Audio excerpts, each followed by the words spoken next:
बिहार भारत के स्वर्णिम इतिहास की एक गौरवशाली भूमि है। इसी भूमि पर कभी भगवान महावीर और गौतम बुद्ध ने दुनिया को प्रेम और अहिंसा का मार्ग दिखाया था। ये कौटिल्य और सम्राट अशोक की भूमि है। ये आर्यभट्ट और शेरशाह सूरी की भूमि है।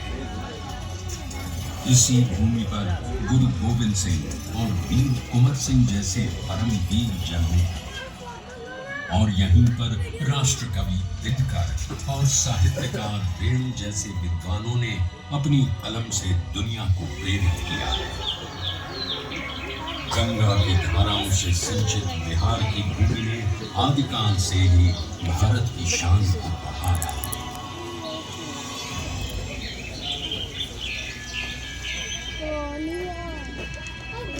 पर जिस बिहार ने सदियों तक नालंदा और विक्रमशिला जैसे विश्वविद्यालयों में ज्ञान और मेधा से पूरे विश्व को राह दिखाई थी, वो 20वीं सदी के आगमन तक खुद अंग्रेजों के अन्याय और दमन की जंजीरों में जकड़ा हुआ था।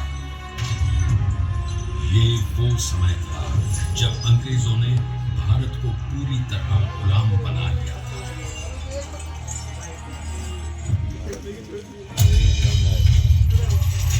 बिहार के चंपारण में भी अंग्रेजों का अत्याचार अपने चरम पर था।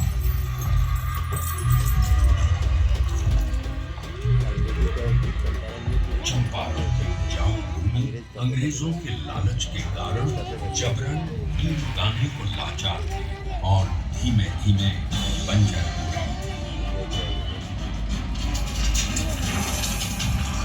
गोरी सरकार द्वारा लगाए गए लगान और अनेक प्रकार के करों के बोझ तले लाखों किसान बर्बाद थे।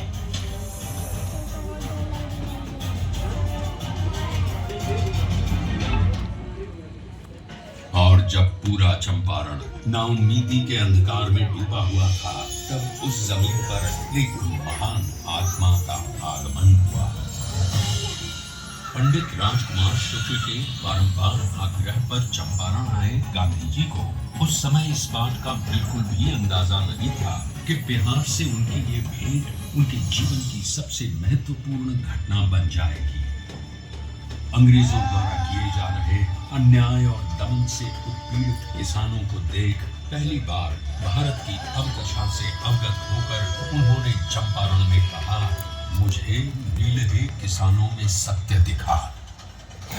भारत भूमि पर यह पहली बार था जब अन्याय और बर्बरता का जवाब सत्य और अहिंसा से लिया गया।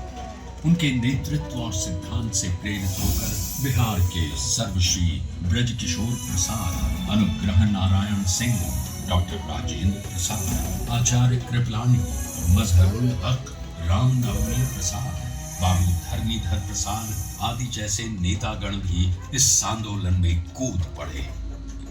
सत्य और अहिंसा पर आधारित चंपारण सत्याग्रह आंदोलन एक नूतन प्रयोग बनकर उठा, जिसने भारतवासियों को अन्याय से लड़ने का एक प्रभावशाली शस्त्र दिया। चंपारण सत्याग्रह के 30 वर्षों बाद लाखों सेनानियों के बलिदान और गांधी जी के नेतृत्व में हुए कई अहिंसक आंदोलनों के कारण भारत स्वतंत्र हुआ।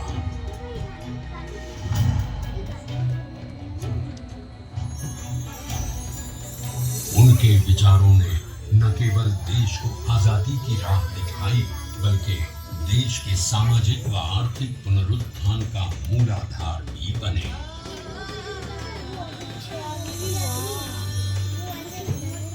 गांधी जी और उनके चिरंतन विचार आज भी बिहार के सामाजिक ताने बाने एवं शासन की धुरी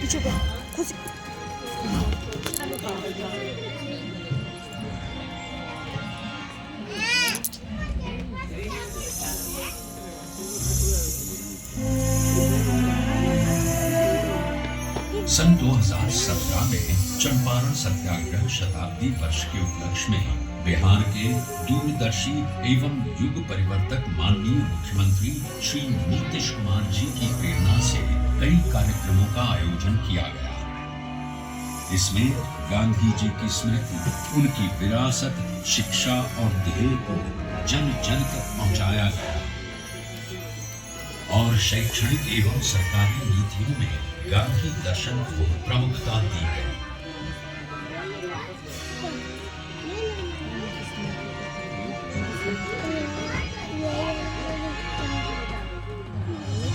राज्य में पूर्ण नशाबंदी, जल जीवन हरियाली, बाल विवाह एवं दहेज प्रथा पर रोक, महिलाओं की शिक्षा, रोजगार, सरकारी नौकरियों एवं स्थानीय स्वशासन में महिलाओं की बढ़ती भागीदारी आदि गांधी जी के सिद्धांतों के प्रति बिहार के समर्पण के कारण ही संभव हो सके। गांधी जी ने कहा, शराब आदमियों से न सिर्फ उसका पैसा छीन लेती है बल्कि उसकी बुद्धि भी हर लेती है। और एक बात और गांधी जी ने कहा था, शराब पीने वाला इंसान हैवान हो जाता। गांव में पी करके आता था, अपनी कमाई का ज्यादा पैसा शराब में गंवा देता था, घर में लौटता था, पत्नी से झगड़ा करता था। अब नहीं पीते हैं, घर लौट कर आते हैं, बाजार से सब्जी खरीद कर आते हैं और अपनी पत्नी को भोजन बनाने में भी मदद करते हैं। क्या माहौल, बच्चों की पढ़ाई पर ध्यान दे रहे हैं। श्री नीतीश कुमार जी के कुशल नेतृत्व में पूरे राज्य में उनसे जुड़ी यादों को संजोए रखने का बहुमूल्य कार्य भी किया गया। भीति आश्रम एवं बुनियादी विद्यालयों का जीर्णोद्धार, गांधी मैदान पटना में गांधी जी की सबसे ऊंची कांस्य प्रतिमा, बापू सभागार पटना, बापू परीक्षा परिसर, मोतिहारी और बेतिया बापू सभागारों का निर्माण आदि कई कार्य हुए।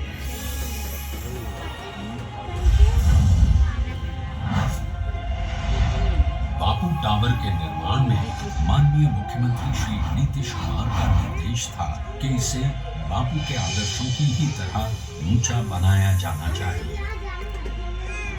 अपनी 3 आयताकार एवं 5 रैंप दीर्घाओं के साथ ये अभूतपूर्व बापू टावर आपका स्वागत करता है।